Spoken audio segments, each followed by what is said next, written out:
Wow. Hey everybody, this is Kurt Orzek, music journalist, and I have a website called the Bad Penny. Yeah, I think that's the name of it. You You can know the name find of it. the or the You know the name of it, right? yeah, I do. Just sometimes I forget if I had the in there or not, but it Hmm. is the badpennyblog.com. This is the first time I've hyped my website in one of these segments.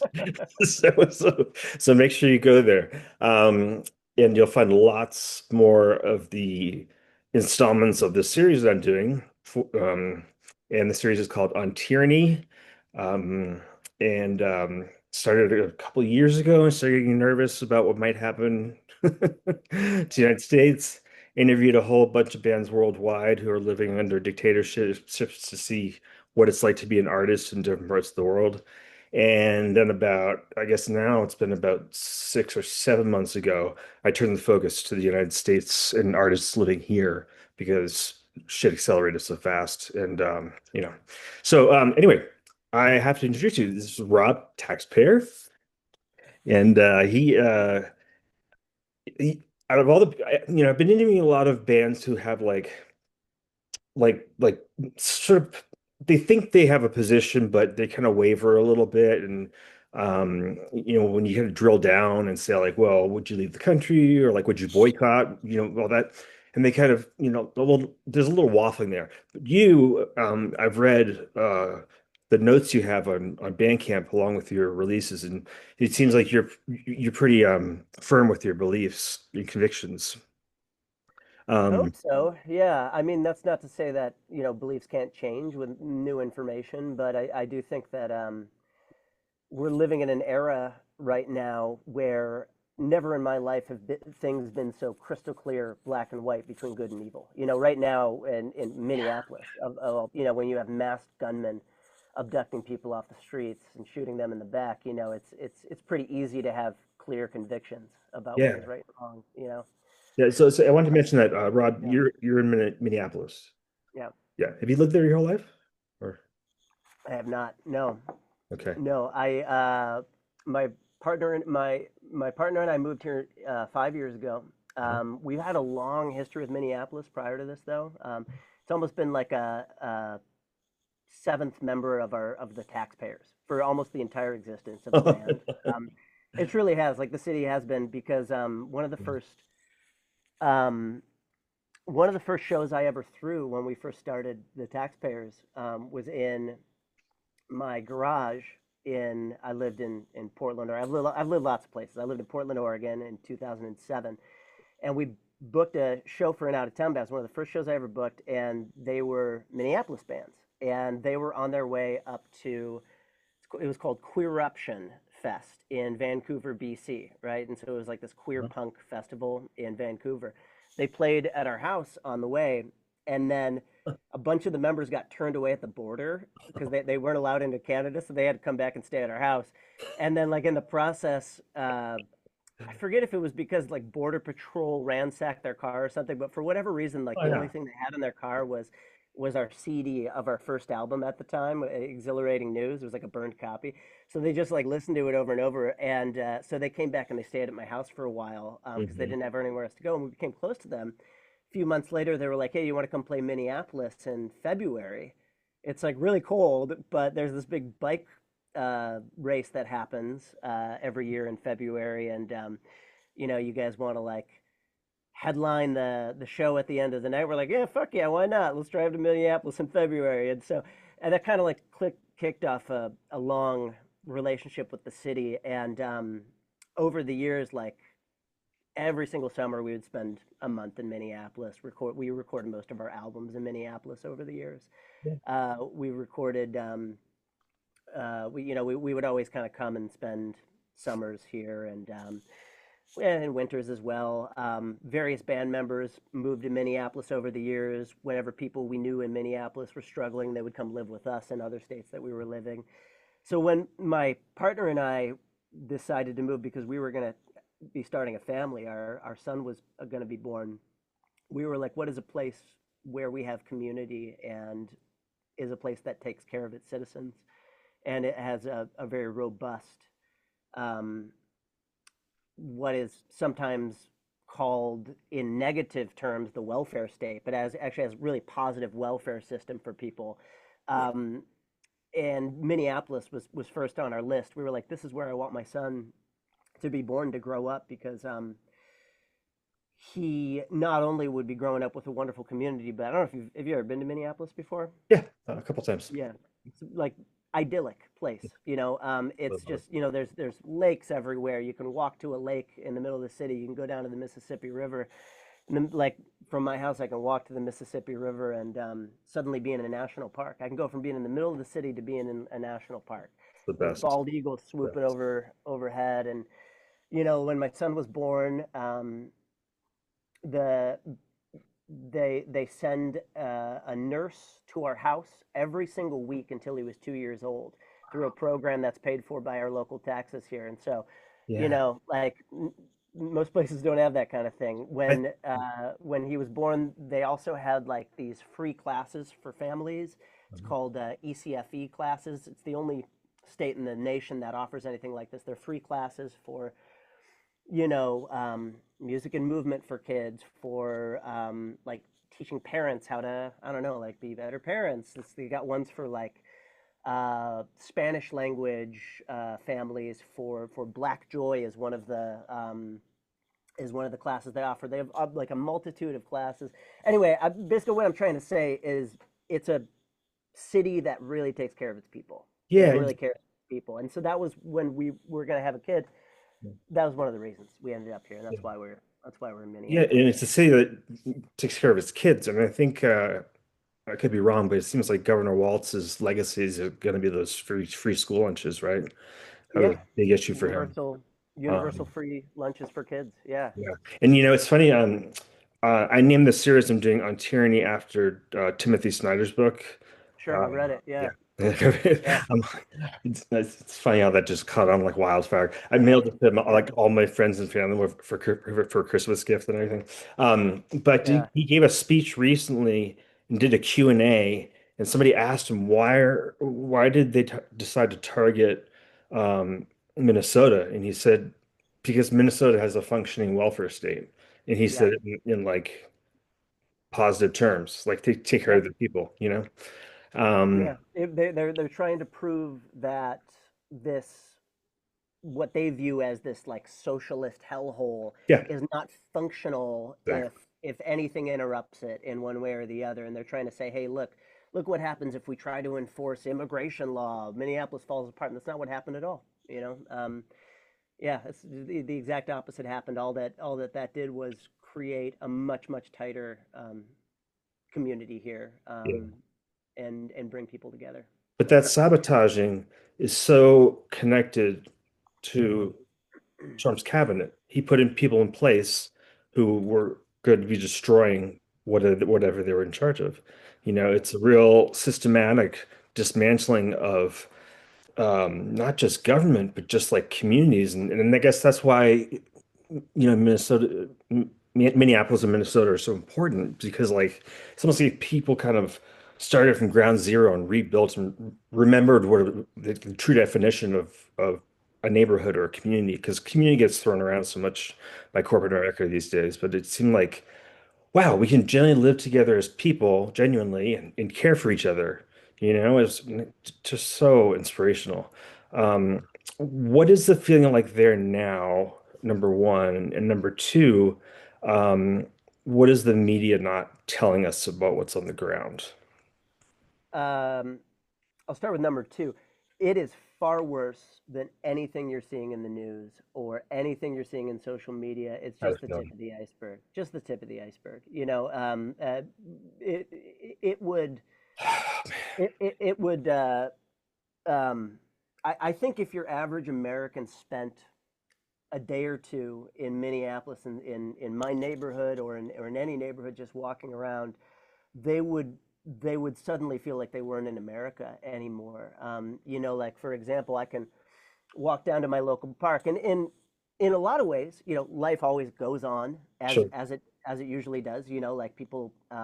some people are able to go You to work. you wrote that in the commentary for the full length. Hmm.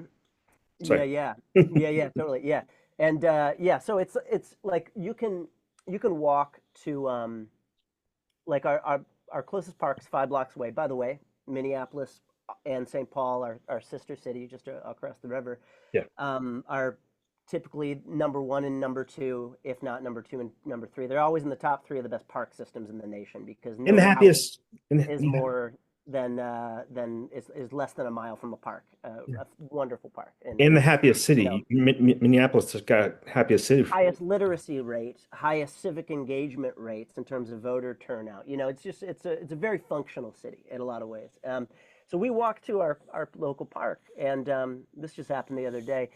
I in my neighborhood, it's called Longfellow, and it's a multicultural neighborhood.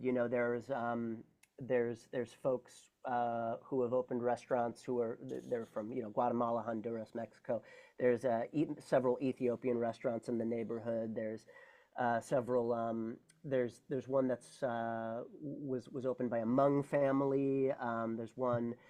There's several like Burmese refugees and so on and so forth. So it's a very multicultural neighborhood. So obviously a big target of the ICE raids, among other neighborhoods. But I walked to the park with my son on. It was like a sunny day, still cold. It was snowy, and we got there, and there was like two families playing at the park, and the ice skating rink, which by the way, every winter they flood the baseball diamonds and they turn it into ice skating rinks. It's Cool. like I didn't know something out that. of Mighty Ducks, Yeah, yeah. where like all the kids will like run and they get free skates and free hockey sticks and everything in the warming house. And so the kids will go and they'll like fight over the best hockey stick, and the best skates.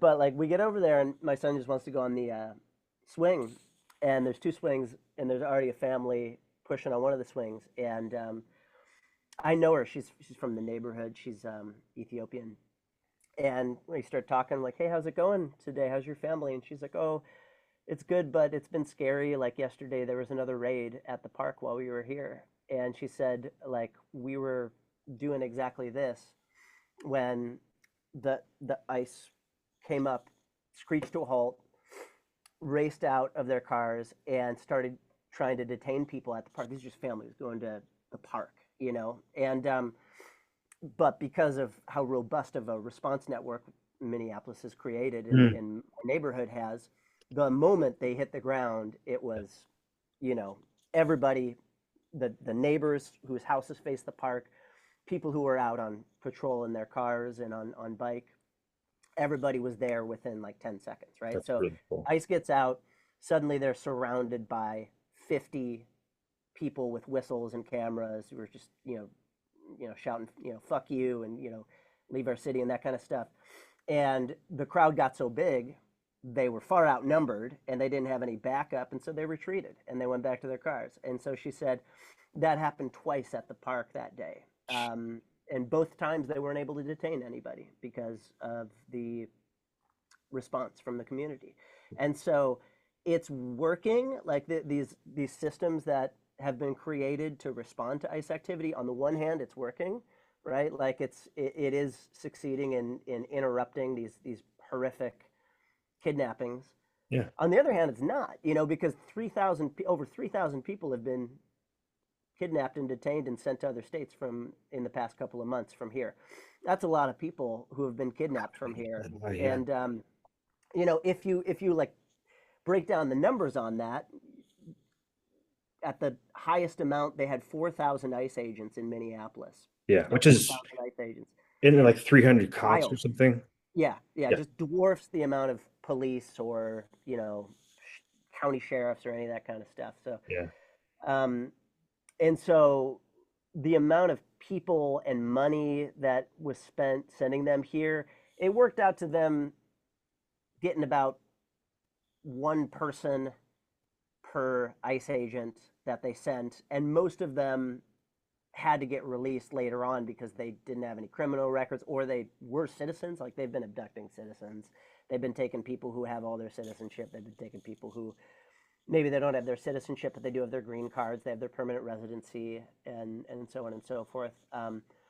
I think the assumption a lot of us have is that there's a quota that they're being told that they have to meet, and that's why they're just abducting people. Like they don't care if they're Yeah, kept that's long exactly term; right.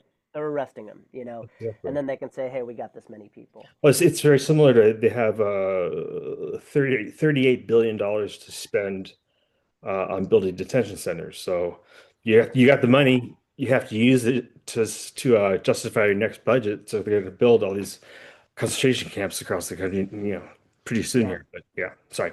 yeah. It's wild. It's just yeah, on the one hand, you feel like you're in this idyllic neighborhood that you love. I can still walk down to the river and be surrounded by bald eagles, but then like that, it gets interrupted by violent masked gunmen just shattering the peace and suddenly either gassing an entire neighborhood with their tear gas or pepper balling like random people and just like trying to kidnap people. It's fucking crazy, Kurt. It's like Yeah. so it's like we're under occupation. We're under a violent occupation is what it is. I think I just answered the second part of your question. I already forgot what the first part was. I don't remember either, but I got a whole bunch more, so let's just jump to the next one. Uh, Yeah, yeah, um, you know, there's a lot of talk about how the Trump administration is doing this with ICE to normalize the idea of ICE in cities so that it'll depress the vote yeah. in November. Um, First of all, I want to know another two-parter. First, I want to know if you're getting the sense of an adjustment that people are adjusting and therefore normalizing their lives, not just because of the threat, but also because like the whistle system and the good things too, are those becoming normalized? Because Yeah. if the tools that you're using to fight ICE are becoming accepted, then it's kind of another form of normalization, really. Yeah, yeah, I'll speak to the positive aspect of that. So the systems that have been built in place here are some of the most successful ones were here before ICE came. They've just been made more robust with the ever since ICE came. Like for example, my neighborhood already had signal chats prior to ICE coming. Like we had like a neighborhood signal group that was for things like we'll organize a neighborhood potluck, or we'll organize like a mutual aid for this family that's struggling right now, or we'll I don't know, like or organizing for that. And so that already existed, and that's good to have regardless of whether you're being occupied by Nazis or not. That's a good thing to have Yeah. for community, right? Like that it's good to be so hyper connected with your neighbors in such a way that when somebody needs something, you can mobilize them quickly Yeah. and we can figure out a way to look out for each other. So that's really positive, and that's going to continue regardless of what happens with ICE and with Trump and everything. Yeah. I think that's going to continue. It might not be under Signal. We've already been looking into alternatives to Signal because Signal's been being monitored and Yeah, everything. Cash Patel said Yeah, last week that he's all over it. But the Timothy Snyder book, I think it's ruled number like 2 or 3 is like don't isolate yourself because that's the authoritarian strongest weapon against people is isolation. yeah, Isolation. yeah. It's the opposite has happened here. Like they thought that they could isolate us and make us afraid to leave our house, and all it's done is strengthen our neighborhood connections. So Yeah. that's a big positive. Another thing is like, so I'm a teacher. I'm an adult education teacher, public schools. I work for St. Paul Public Schools, and the classes I teach are like they're GED classes or English language learner classes for people who are new to the country who are learning English, citizenship classes, a lot of different stuff. It's basically for adults. It's through the public school system, but it's for adults. And the um, one of the things that's happened as a result of this is, well, number one, like my district that I worked for, it has over 170 languages represented.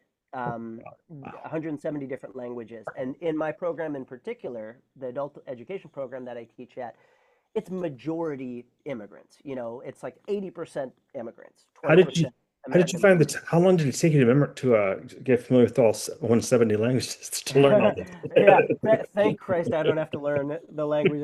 Which, by the way, this also gives me like appreciation for people who are learning a new language, because Yeah, I'm yeah. like, I try to like, I try to meet students like somewhere in the middle and be like, okay, that you're from, um, you're from Somalia. I'm gonna learn Somali, which is very different than Arabic, for example. Right. And these are things that I've learned along the way. I didn't know that, Got but I'll try to just like learn enough to say like good morning or something in their language, and I'll try to do that. When we practice, like they'll practice in English, I'll practice in their language. We teach each other, and it gives me an appreciation because it's fucking hard to it. learn another language. Uh, And so hats off to them.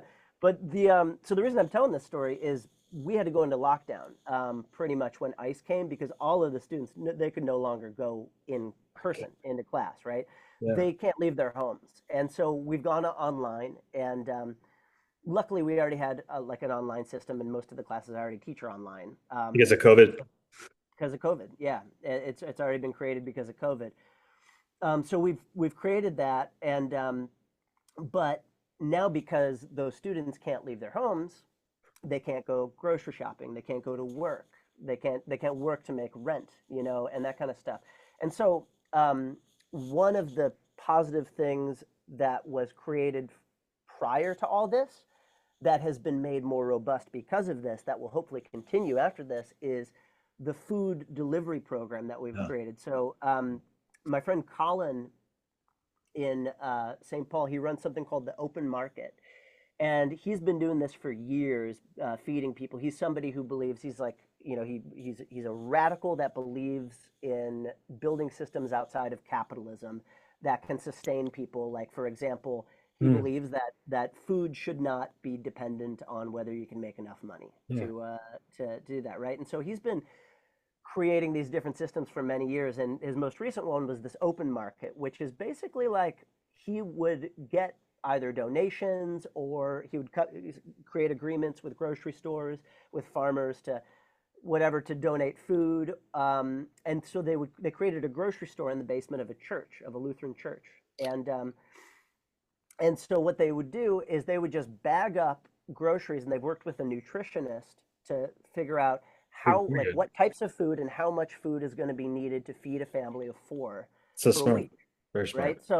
So they can put it within 3 paper grocery bags of this kind of stuff, and then what's happened since the ICE thing has occurred is he said they've expanded it and it's huge now. Like city council people are there volunteering to help. It's all volunteer run, by the way. Nobody makes money off this. It's all Sure. free donation, volunteer run.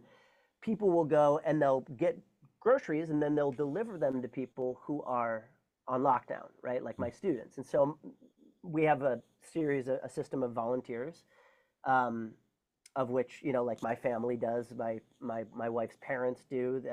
Like we'll go to pick up groceries and then deliver them to students. And that system has been so successful, and there's so much like financial support for it and non-financial support for it, like in terms of farmers just being like, "Hey, I'm going to give you 20% of my crop," or whatever it is. And so many people are donating to their Patreon to like keep it going, month after month. That it's gonna stay long term, Yeah. regardless of what happens with ICE.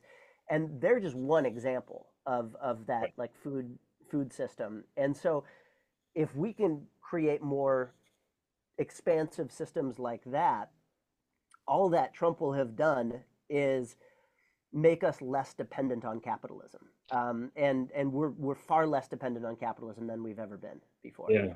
They're So also that's going to find a way to recoup I think it's $208 million that this whole thing has cost the state of Minnesota. Um, yeah, I don't doubt it. I don't know the numbers, but it's been huge. yeah. And That, yeah, and like the rent money, by the way, that's a huge amount of money that people are like. So let's say I have 30 people in one of my classes. This is more or less in one of my classes, and let's say 80% of them are immigrants. And by the way, the vast majority, if not all of them, to my knowledge, we don't ask about citizenship status, but the vast majority of them have their paperwork. They have their, course, either of their course. citizenship or they have their green cards. They're just scared to go outside because they know people who have been abducted despite having citizenship, so they can't go outside. But anyway, so let's say there's 30 people in that class who can't go and make rent. If we need to find a way to get rent money to that many people, that's let's lowball it and say it's $1,000 per month in rent, which that's really lowballing it, but that's $30,000 per month we would have to come up with in rent. And so I've had to create like GoFundMe's for students and everything, but it's a shitload of money that we have to come up with every month for this. And so that's like one thing that we haven't figured a way around is Mhm. like we've figured out how to not need to spend money on groceries. Like the food we could feed people easily, All right. but keeping them housed without being attached to this system of There's no like landlords and capitalism and so on and so forth. That's it, harder. the landlords aren't negotiating at all. They're not giving a little. I mean, The mom and pop ones are some of them are cool, of course, yeah, but like so many of the apartment complexes are just owned by like out of state or out of country yeah, corporate. multinational corporations, and they're like, yeah, fuck you, pay me, they're like the mob. So yeah. Yeah. Okay, I want to get into a couple questions here about what you wrote after when you reflected on the last album coming out in March of last year. Okay, so Circle this is breaker. just March last year. He Yeah. said, think of it, how much the world has changed since the summer of 2016. A global pandemic, a Trump presidency, countless wars, Me Too, Black Lives Matter, artificial intelligence, various climate catastrophes, the overturning of Roe v. Wade. That's just off the top of my head. Wow, what a wild ride this decade has been. Do you think that there's an argument to be made that the last 9 months have been even more atrociously eventful than the 9 years that preceded it? It feels like it here on the ground. It feels like it. Like like I've I've I've never in my life lived in an occupied city. Some of my students have, by the way. We talk about this in class, and they're Oh, they like, left. So they they came here. became refugees. Sorry. They fled war torn countries for what they thought would be a better shot at a better life, and only to find the same thing is happening in where they fled to. But yeah, I mean, like it has certainly accelerated in a lot of ways. Mhm. If you take the like map, if you zoom out and you look at it big picture, I don't know. It's been Yeah. it's been a lot. It's been a lot Um, over the past 10 years. Past 20 years. Like it's hard to say whether it does feel like at least this government, like this federal government, is more willing to just do stuff without worrying about the consequences of it. They're just more willing to just say, fuck you, we're gonna do this anyway, fuck the courts, fuck public opinion, fuck America, we're just gonna do what we fucking want. It feels like this term, that's been the difference between the first Trump presidency and this one, is that they've realized nobody's going to stop them. Like that at least that's what they think. That's what they think. They think that, oh, if all you've got is is courts to stop us. right. If the only thing standing in our way of doing what we want is courts, we can do whatever we want. Now, I'm proud to say that Minneapolis has proven to them that that's not the case.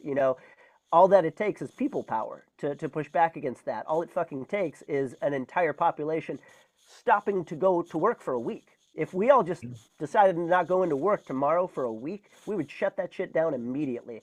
Trump's overlords would immediately replace him with somebody willing to keep the economy running. And so that's, I think, our that's the next move.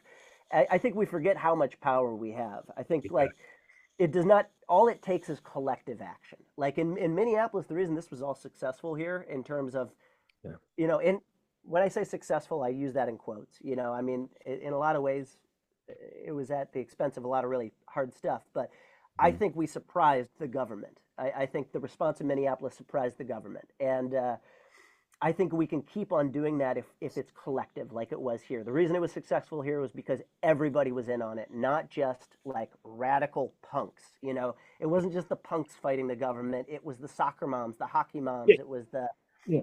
the Republicans that don't like to see the government come in with fucking guns into their community. It was like it was everybody. You Well, know. dude, I still can't wrap my head around the reality that you alluded to in like your first sentence. You used the word morality, and I can't believe that we're the moral ones now. Right? Yeah. Right. Like the punk rockers, the metalheads, Yeah. that we have the moral advantage. As I said, it's I never in my lifetime has right and wrong been so crystal clear. So clear. As right now, it's So clear. usually you can like debate the morality or the ethics of a certain situation, but like it's hard not to be against masked gunmen randomly stealing children. It's like if you support that, you're a bad guy. If you support that, you're one of the bad guys. So yeah, that's if anything positive has come out of this, it's that morality is crystal clear now on Yeah. what is right and wrong. Just like not just morality, but character, principles. Those Yeah, are all in our favor now. I yeah, mean, which is just enough to make one's head spin. yeah. Um, so are you hopefully this isn't too sharp of a segue, but we only have like 6 minutes left. Are you reassured or disappointed by the number of musicians who have come out um, to talk about what's going on? In other words, like, do you think that musicians are more concerned about their finances and careers than their communities or not? I mean, like, Yeah, I see what you're getting at. You hear a lot on the internet. People are like, "Hey, where are the protest songs and everything like that?"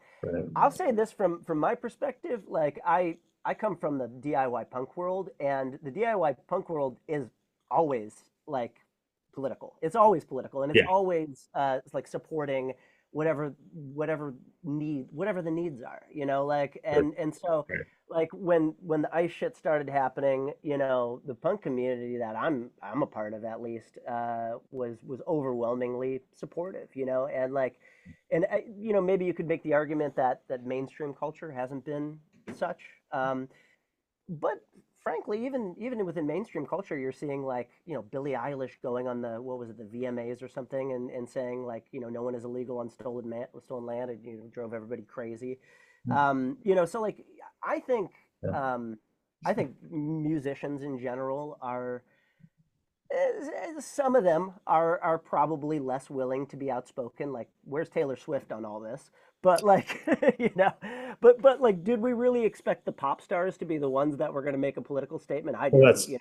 that's true. Um, It's not in their job description to be no, the yeah, saviors of society. So but like um, Springsteen's "Streets of Minneapolis" song saved my fucking life. Like I was after the Alex Preddy killing, I was just we were all so demoralized. The day before his killing, we had this 50,000 person march, among other things, in like negative 30-degree weather. Everybody came out. We were feeling like that the tide was with us, right? And then the Alex Preddy killing happened, and it just demoralized everybody.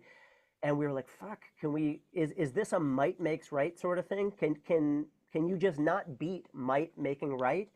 And then the Springsteen song came out, and I'm not ashamed to admit that I was crying listening to that song in a bathroom at 3 a.m. just on repeat, just crying to myself, and just like realizing that their only ammunition that they have is might makes right. That's their whole philosophy. yeah, The yeah, whole philosophy of this government is that sure. might makes right. And it turns out that it doesn't. Like you can't you can try to bulldoze people with might makes right for only as long as people collectively decide to stop it and push back. Right. And when people decided to collectively work together, it can put a stop to anything, including armed militaries. This is where Yeah. I disagree with some of the punk community. Like I'm and everyone else in my band is a very big advocate of nonviolence. I hate guns. I'm at on the opposite of most leftists on this, of most radical leftists. Many of my closest friends are like, "How can you be against guns right now with Trump doing everything that Yeah. he's doing right now? You know, why aren't you arming yourself?" And in my mind, it if we were to bring guns to the fight in the Minneapolis versus ICE thing, all that would have happened is we would have gotten a bunch of people killed. They're going to beat us every time if it comes to they outgun us. They'll always outgun us. It's the biggest military that's ever existed in the history of the world. We can't beat them with guns.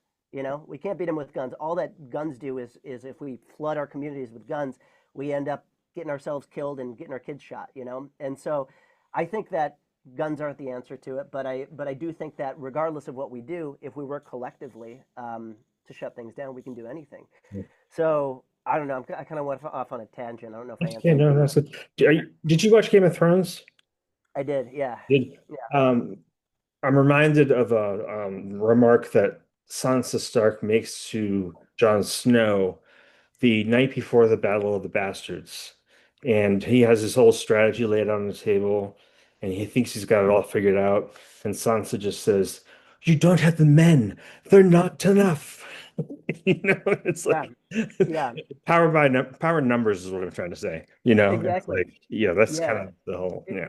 it's like each one of us could have 50 guns and like bombs and whatever stupid things that we can come up with, but at the end of the day, you're not going to beat the US military with weapons. You know, like the US military, whoever's ever in charge of that, if it's a gunfight or a bomb fight or anything like that, they're going to win. You Do you have to think, you have to be smarter than that. You have to think of other ways to beat them. And so, yeah. last question, do you think the military is going to be deployed before the election? I don't know. I hope not. Yeah. I think it's possible. Yeah, Mhm. I think it's possible. I think it's possible. I also think that like Trump follows the polls of how things are going with him, Yeah. and if he thinks that it's going to look bad for him, he might not do something. I think that's the one positive of it maybe not happening. Yeah. I think regardless, we're going to see some people be scared to go vote. Certainly, people who are U.S. citizens who are immigrants are going to be scared to vote right now. Okay. We're gonna get cut off. I want to say thank you so much. This has been awesome, Rob. Maybe we can do another catch up in a few months when the whole world has changed again. Yeah, I love But that. Yeah, it's been such a I pleasure. enjoy talking to you, Kurt. Thanks, man. It's really been a pleasure. Thank you for making the time too. Of course. All right.